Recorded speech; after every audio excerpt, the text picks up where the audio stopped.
और मुंबई में mission begin again के तहत अनलॉक की प्रक्रिया जारी है, लेकिन लोकल ट्रेन पर लगा ब्रेक मुंबईकरों की समस्या को खूब बढ़ा रहा है। कामकाजी लोगों को बसों से आना जाना काफी भारी पड़ रहा है। मुंबई में ग्राउंड जीरो का जायजा लिया हमारी सहयोगी नेहा सिंह ने।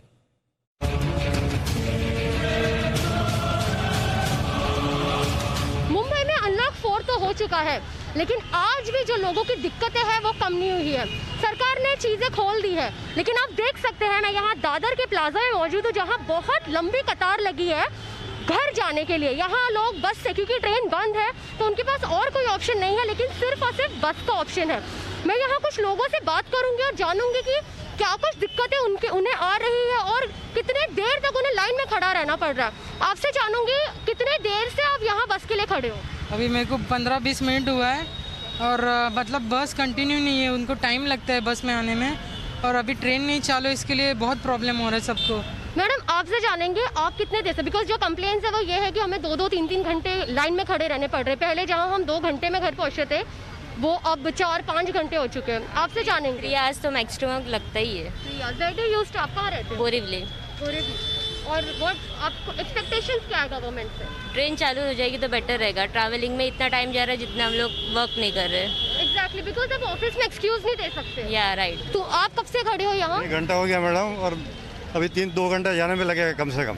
3 घंटे का रनिंग हो गया हमारा कांदीवली का, तो ट्रेन पे 45 मिनट में घर पे पहुंच जाते थे। क्योंकि ये भी है कि आपकी उम्र भी है तो बहुत सी दिक्कतें हो रही है। लोग खड़े खड़े जा रहे हैं, कमर में इशू होती है, पैर में तकलीफ होती है। वही है कि हम ऑफिस में ये बता नहीं सकते कि क्या इशू हो रहा है। ऑफिस वालों का क्या कहना होता है जब आप ये कहते हो कि बहुत दिक्कत हो रही है, आप लेट पहुँचते हो? मानते ही नहीं, हमारी कोई बात सुनती नहीं हो, वो हम नहीं जानते। अब अपना टाइम से आओ।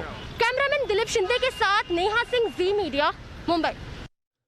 बात करें सुशांत सिंह राजपूत केस में ड्रग्स एंगल की, जिसके कनेक्शन में फंसी रिया चक्रवर्ती की मुश्किलें फिलहाल कम होती नहीं नजर आ रही। रिया चक्रवर्ती और उनके भाई शौविक समेत सभी 6 आरोपियों की जमानत याचिका आज कोर्ट ने खारिज कर दी।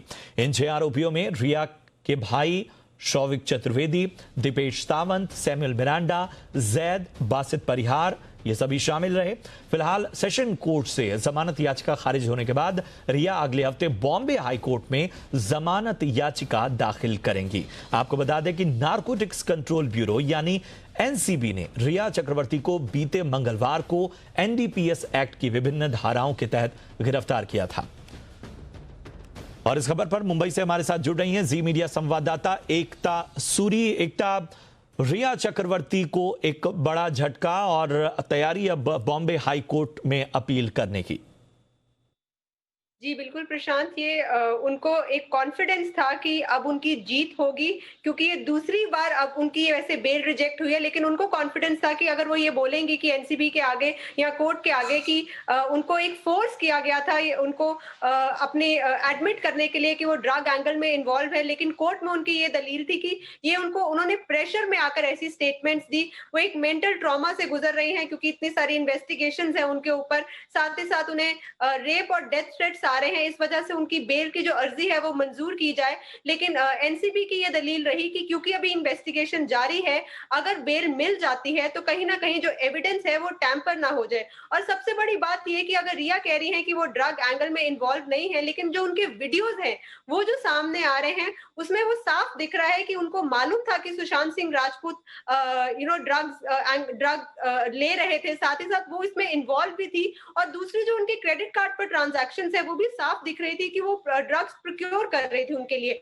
अगर एक तरफ ये दावा है कि वो सुशांत सिंह राजपूत को मेंटल वेलनेस में मदद कर रही थी, तो दूसरी तरफ ये जो वीडियो सामने आ रहे हैं जहां पर वो खुद एक ऐसी पार्टीज का हिस्सा बनती दिख रही हैं जहां पर वो खुद स्मोक अप कर रही हैं या ड्रग्स ले रही हैं सुशांत के साथ, तो एक बहुत ही सस्पिशियस एंगल आ रहा है। और साथ ही साथ यहाँ पर यह भी बोला गया है कि अभी इन्वेस्टिगेशन जारी है, रिया पहली सेलिब्रिटी है, अलावा इसके बहुत बड़े नाम जो हैं बॉलीवुड के वो खुलने वाले हैं इस ड्रग एंगल में।